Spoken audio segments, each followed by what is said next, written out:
Yeah కుందేందు తుషారహార వరదాజా శుభ్రవస్త్రాన్విత yeah వీణా వరదండ మండితకరాజా శ్వేత padmasana yeah బ్రహ్మాచ్యుత Shankara ప్రభృతిభిర్దేవై సదా పూజిత సా మాం పాతు సరస్వతి భగవతి నిశేషజాడ్యాపహ.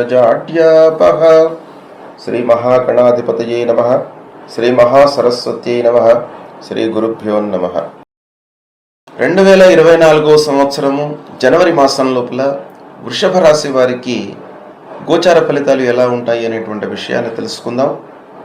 ముందుగా ఈ వృషభ రాశిలోకి కృత్తికా నక్షత్రం 2, 3, 4 పాదంలో జన్మించినటువంటి వాళ్ళు, రోహిణి నక్షత్రం 1, 2, 3, 4 పాదంలో జన్మించినటువంటి వాళ్ళు, మృగశిర నక్షత్రం మొదటి 2 పాదాలు 1, 2 పాదంలో జన్మించినటువంటి వాళ్ళందరూ కూడాను వృషభ రాశి కిందికి వస్తారు. అంతేకాకుండా మన శాస్త్రంలో కొన్ని అక్షరాలతో ప్రారంభమయ్యేటువంటి వ్యవహారం కలిగినటువంటి వాళ్ళు కూడాను ఈ వృషభ రాశి కిందికి వస్తారు అనేటువంటి విషయం మనకు చెప్పబడి ఉంది కనుక ఆ అక్షరాలు ఏంటయ్యా అంటే ఈ, ఉ, ఏ, ఓ, వా, వి, వు, వే, ఓ అనే అక్షరాలతో ప్రారంభమయ్యేటువంటి వ్యవహారం కలిగినటువంటి వాళ్ళందరూ కూడాను ఈ వృషభ రాశి కిందికి వస్తారు. అయితే ఈ జనవరి మాసంలో వృషభ రాశి వారికి ప్రధానమైనటువంటి గ్రహాలు ఎలా ఉన్నాయి, ఏ స్థానంలో సంచరిస్తున్నాయి, అందులో ఎన్ని గ్రహాలు ప్రతికూలంగా సంచరిస్తున్నాయి, ఎన్ని గ్రహాలు అనుకూలంగా సంచరిస్తున్నాయి అనేటువంటి విషయాన్ని ముందు నిర్ధారణ చేసుకొని తదనుగుణంగా ఫలితాలను చెప్తాను. సూర్యుడు 8, 9 అంటే అష్టమ, నవమ స్థానాలలో సంచరిస్తున్నాడు. సూర్యుడి యొక్క ప్రభావము ప్రతికూలంగా ఉంది. ఇక కుజుడు కూడాను అష్టమ స్థానంలో సంచరిస్తున్నాడు. కుజుడి విషయం లోపల కూడాను ప్రతికూలత ఉంది. బుధుడు ప్రారంభంలో 7వ స్థానంలో సంచరిస్తున్నాడు. తర్వాత మళ్ళీ 8వ స్థానంలోకి ప్రవేశించి మాసాంతం కూడాను 8వ స్థానంలో సంచరిస్తున్నాడు. ఇది అనుకూలంగా ఉంది. గురువు 12వ స్థానంలో సంచరిస్తున్నాడు.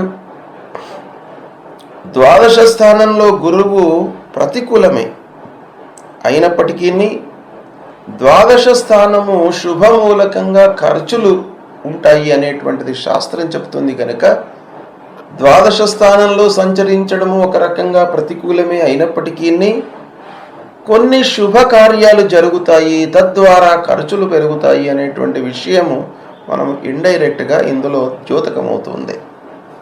ఇక శుక్రుడు 7వ స్థానంలో సంచరిస్తున్నాడు. ప్రారంభంలో ఇది ప్రతికూలం, మళ్ళీ 8వ స్థానంలోకి ప్రవేశిస్తున్నాడు. ఇది అనుకూలంగా ఉంటుంది. శనైశ్వరుడు 10వ స్థానంలో సంచరిస్తున్నాడు.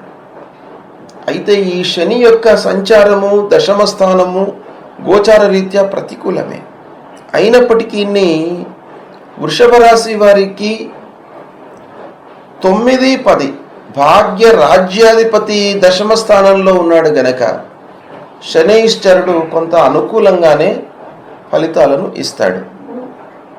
ఇక రాహువు 11వ స్థానంలో చాలా అనుకూలంగా ఉన్నాడు. కేతు 5వ స్థానంలో ఉన్నాడు, ప్రతికూలంగా ఉన్నాడు. ఈ విధంగా గ్రహస్థితి ఉంది. ఈ గ్రహస్థితి మూలకంగా అంటే ఈ స్థానాలలో ఈ గ్రహాలు సంచరిస్తున్నాయి గనుక సమిష్టిగా ఓవరాల్గా ఈ అన్ని గ్రహాల యొక్క నెట్ ఎఫెక్ట్ ఎలా ఉంటుంది, సమిష్టి ఫలితం ఎలా ఉంటుంది అనేటువంటి విషయాన్ని మనం ఆలోచించినట్టయితే ఈ మాసంలో గ్రహస్థితి కొంత సామాన్యంగానే ఉంది.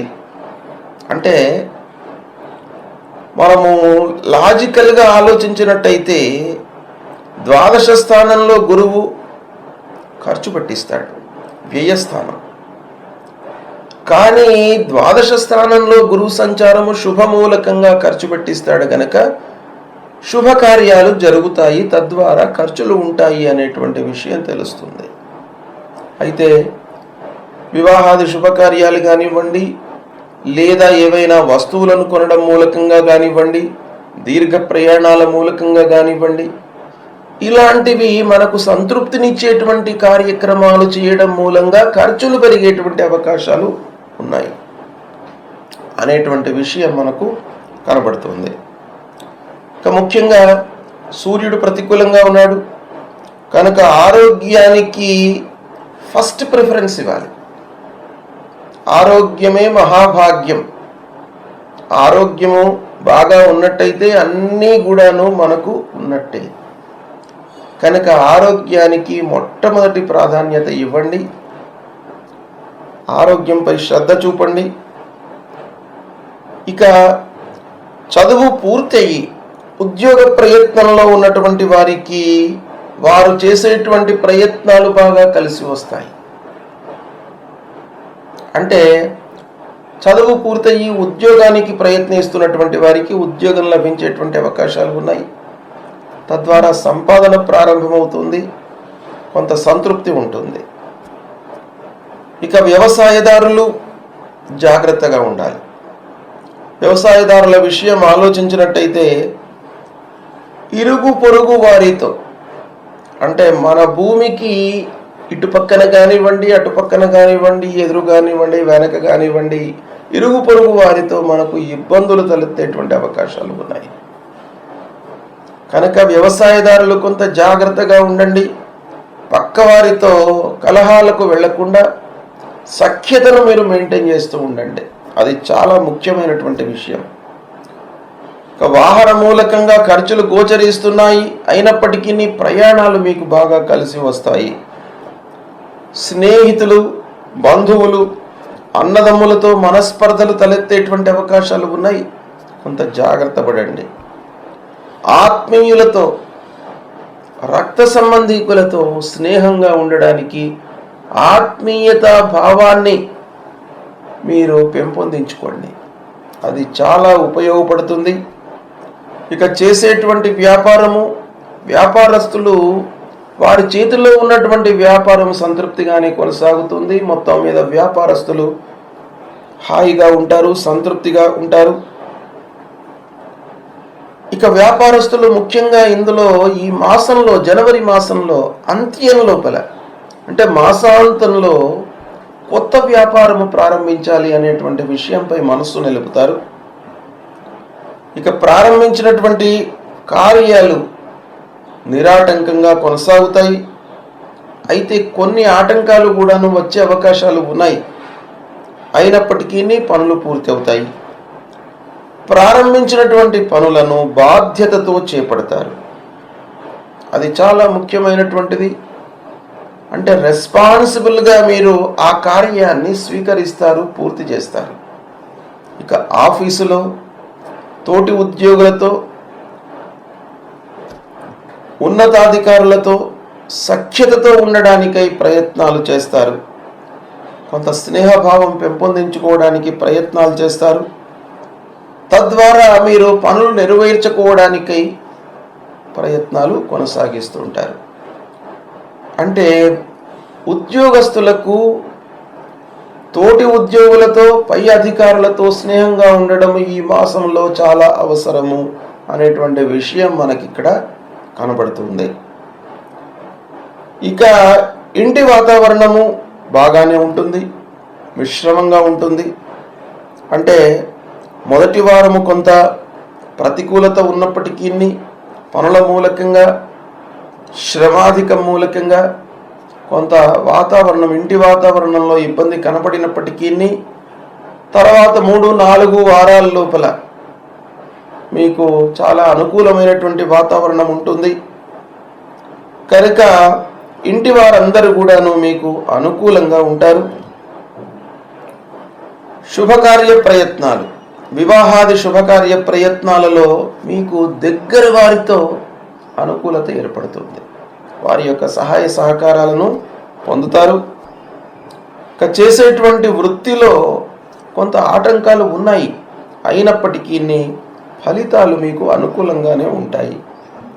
బరువు బాధ్యతలు పెరుగుతాయి, తద్వారా కొన్ని ఇబ్బందులను ఎదుర్కొంటారు.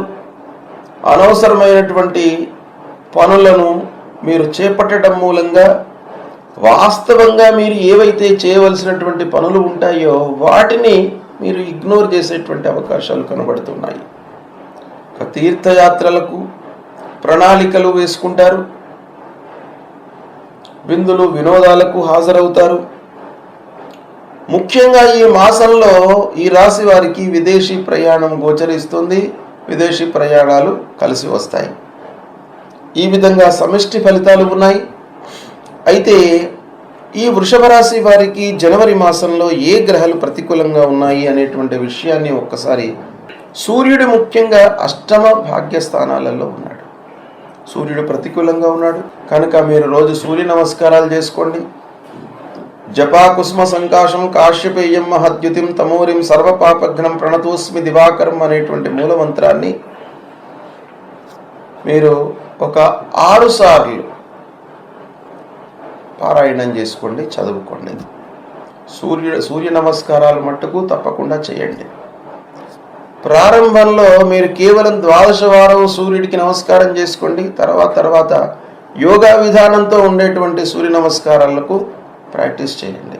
తద్వారా మీకు ఆరోగ్యం బాగా కలిసి వస్తుంది, ఆరోగ్యం పెరుగుతుంది. ఆరోగ్యము బాగా ఉన్నట్టయితే మీరు చేసేటువంటి పనులపైన మనస్సు నిలపగలుగుతారు. కనుక ఆరోగ్యానికి మొట్టమొదటి ప్రాధాన్యత ఇవ్వండి. అంగారకుడు అష్టమ స్థానంలో ఉన్నాడు కనుక కలహాలు, వైరము పెరిగేటువంటి అవకాశాలు ఉంటాయి దగ్గర వారితో. కనుక ధరణీ గర్భ సంభూతం విద్యుత్ కాంచన సన్నిభం కుమారం శక్తిహస్తంచ మంగళం ప్రణమామ్యహం అనేటువంటి ఈ మూలమంత్రాన్ని ప్రతి నిత్యం కూడాను చదువుకోండి. సుబ్రహ్మణ్య స్వామి దేవాలయానికి వెళ్ళండి. ఆ సుబ్రహ్మణ్య స్వామి యొక్క అనుగ్రహాన్ని పొందండి. మీ లోపల ధైర్య సాహసాలు వస్తాయి. పనులు నిర్వర్తించేటప్పుడు ధైర్యం చాలా ముఖ్యమైనటువంటిది కనుక అది మీకు సుబ్రహ్మణ్య స్వామి అనుగ్రహం మూలకంగా కలుగుతుంది.